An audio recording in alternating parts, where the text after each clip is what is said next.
Hallelujah. संत लूकस का सुसमाचार अध्याय 8 पद संख्या 45।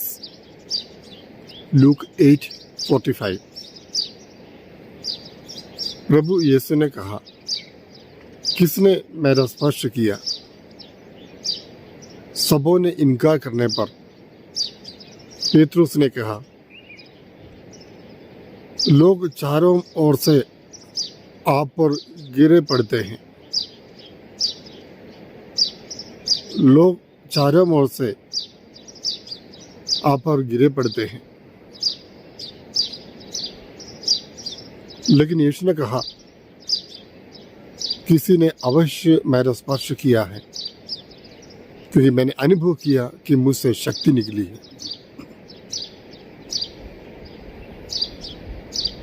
इस घटना के बारे में हम जानते हैं।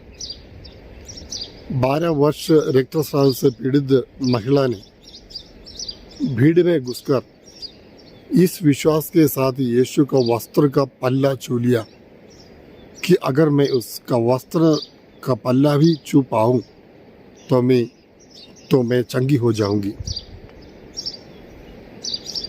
और जैसे ही उन्होंने विश्वास किया,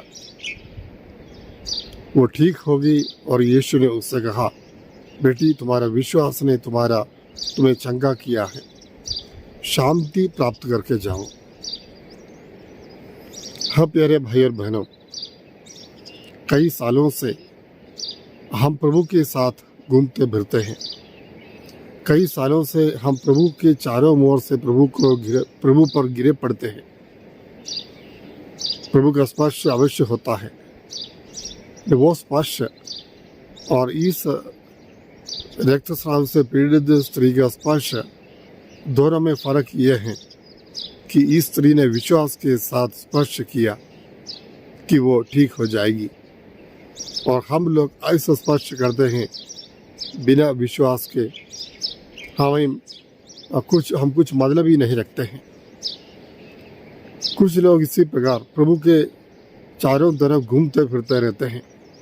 प्रार्थना में, संगति में, सभी धार्मिक कार्यक्रमों में हम उपस्थित रहते हैं, लेकिन अक्सर हम प्रभु का स्पर्श कर नहीं पाते हैं।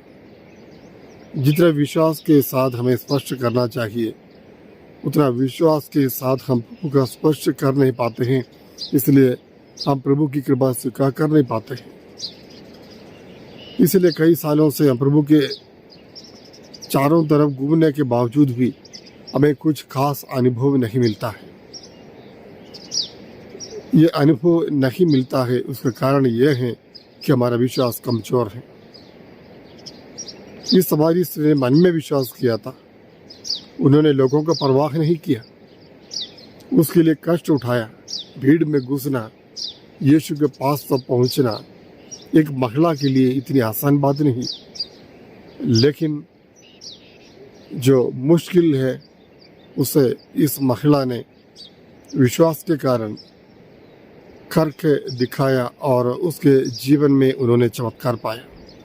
हमारे जीवन में भी इसी प्रकार चमत्कार पाने का अवसर है। चमत्कार पाने के लिए हमें प्रभु के वस्त्र का पल्ला छूना या प्रभु का स्पर्श करना बहुत ज़रूरी है। विश्वास के साथ अगर हम प्रभु के पास जाएं, इस विश्वास के साथ वो मेरी ज़रूरतों को पूरी करेगा, वो मेरे रोग बीमारियों से मुझे चंगाई प्रदान करेगा, मुझे अच्छा स्वास्थ्य प्रदान करेगा, मेरी आंसुओं को पोंछ डालेगा, मेरी संकट, मुसीबत, परेशानी को दूर करेगा। अगर ये विश्वास के साथ हम प्रभु के पास जाए तो जरूर वह हमें भी छू लेगा और हमें भी उसका सामर्थ्य का अनुभव करने का अवसर मिलेगा। हम प्रयास करें प्यारे भाइयों बहनों, कोशिश करें कि विश्वास के साथ प्रभु को छूने के लिए, प्रभु का स्पर्श करने के लिए आमीन। सर्वशक्तिमान परमेश्वर, हम कई सालों से आपके साथ रहते प्रभु, लेकिन हम में से अनेक लोग आपको नहीं जानते हैं, आपका अनुभव नहीं किया प्रभु। हम पर दया कीजिए, हम पर तरस खाइए प्रभु। विश्वास का वरदान हमें प्रदान कीजिए, ताकि विश्वास के साथ हम आपका स्पर्श करें और आपसे सामर्थ्य और शक्ति पाए। आमीन। सर्वशक्तिमान ईश्वर पिता और पुत्र और पवित्र आत्मा आपको आशीर्वाद प्रदान करे। आमीन।